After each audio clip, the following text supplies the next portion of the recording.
स्वागत करता हूं अपनी संस्कृति की एक और झलक लेकर मेरू पहाड़ पर।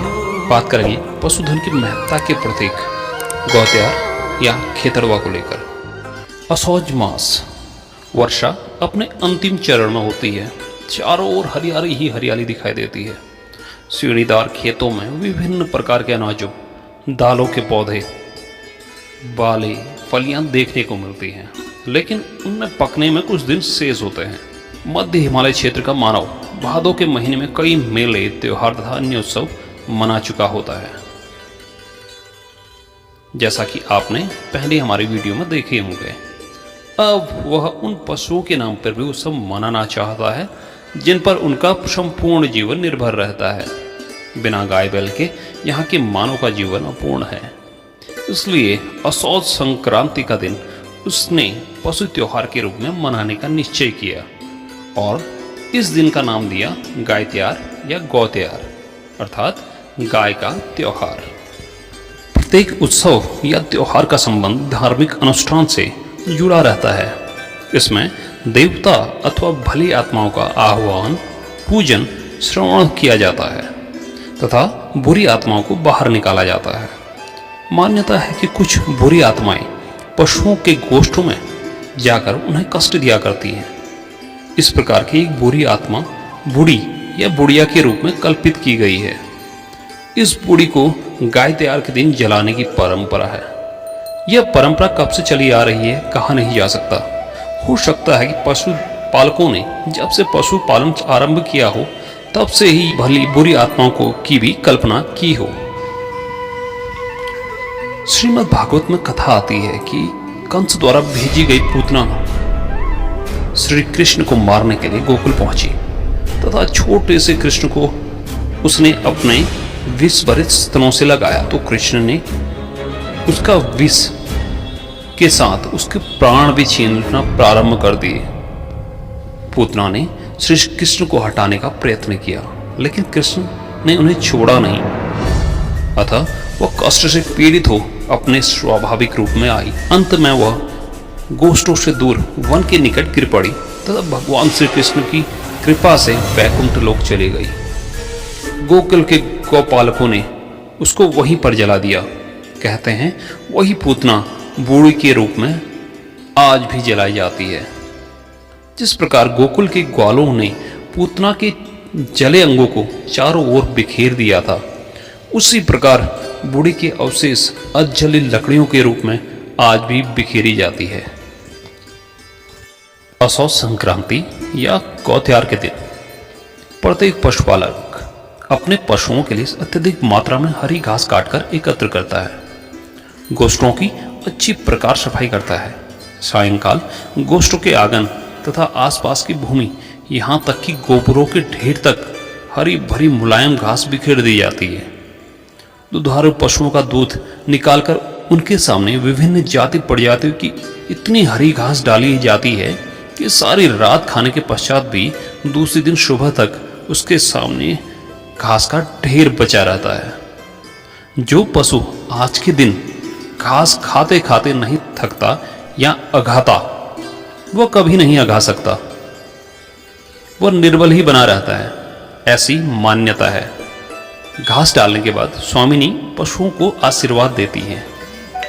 उनके लंबे तथा स्वस्थ जीवन के लिए अपने इष्ट देवता पशु देवता भगवान से प्रार्थना करती है।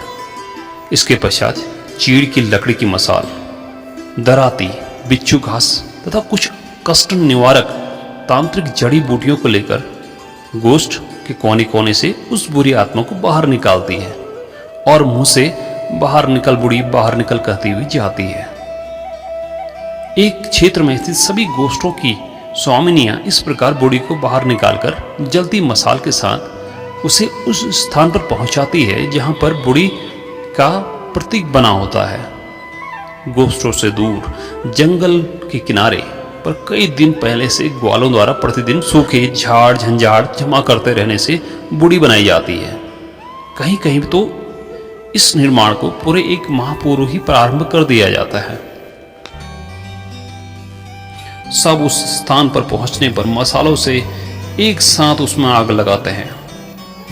जब तक वह ढेर जलता है वहां पर उपस्थित सब लोगों को ककड़ी काटकर बांटी जाती है, जिसका कुछ अंश चबाकर थू बुड़ी कहकर उस जलते ढेर में थूका जाता है तथा शेष खा लिया जाता है। ढेर के जल चुकने के बाद उसकी थोड़ी सी राख ककड़ी के गूदे में मिलाकर पशुओं को टीका लगाने को रख लिया जाता है तथा बचा हुआ जला ढेर चारों ओर बिखेर दिया जाता है।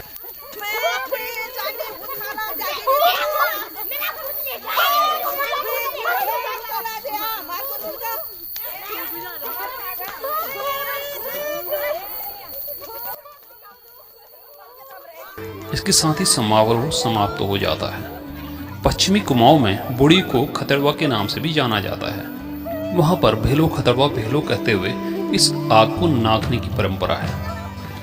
कुछ व्यक्तियों का कथन है कि पूर्व काल में कुमाऊं के राजा लक्ष्मी चंद के समय से यह प्रथा चलती आ रही है। जब उसने अपने पड़ोसी राजा पर विजय प्राप्त की तथा विजय की सूचना को राजधानी तक पहुंचाने के लिए पर्वत शिखरों पर आग जलाई गई। लेकिन यह एक कल्पित कथा लगती है। कारण यह है कि इतिहासकारों का मत है कि उस काल में ऐसा कोई युद्ध हुआ ही नहीं था जिसके लिए इस प्रकार की व्यवस्था की आवश्यकता पड़ी हो।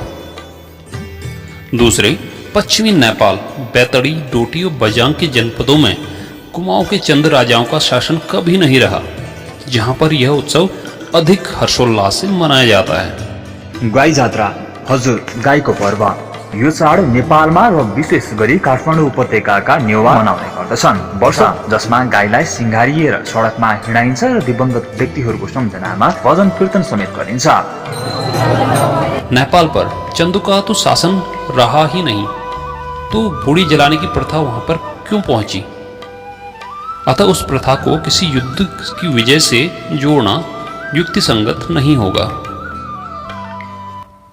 आज के बदलते परिवेश में लगभग सभी परंपराओं मान्यताओं को मानना कम कर दिया है। इसी क्रम में गाय त्यार की परंपरा भी कम होती जा रही है। मानव दबाव ने वनों में कमी कर दी है, जिससे पशुओं को खिलाने के लिए हरी घास की पर्याप्त मात्रा नहीं मिल पाती। पशुओं की कमी से उनको वनों में चराने के बदले घर ही बांध कर रखने की परंपरा चल पड़ी है। आज के रहे सहे वनों में ग्वालों की बांसुरों के स्वर या घास काटती महिलाओं के उन गीतों की ताने सुनाई नहीं देती हैं। फिर भी इस त्योहार को सूक्ष्म रूप में ही सही मनाने की परंपरा पूरे कुमाऊं तथा पश्चिमी नेपाल में प्रचलित है। संक्रांति की शाम को प्रत्येक ग्राम के बाहर छोटी छोटी आग जलती हुई देखी जा सकती है, जो प्रतीक होता है इस त्योहार के विधिवत अभी तक मनाए जाने का। धन्यवाद करना चाहूंगा श्री पद्मादत्त पंत जी का, जिन्होंने आज का पहाड़ पत्रिका में सन 1996 में प्रकाशित अपना लेख भेजा।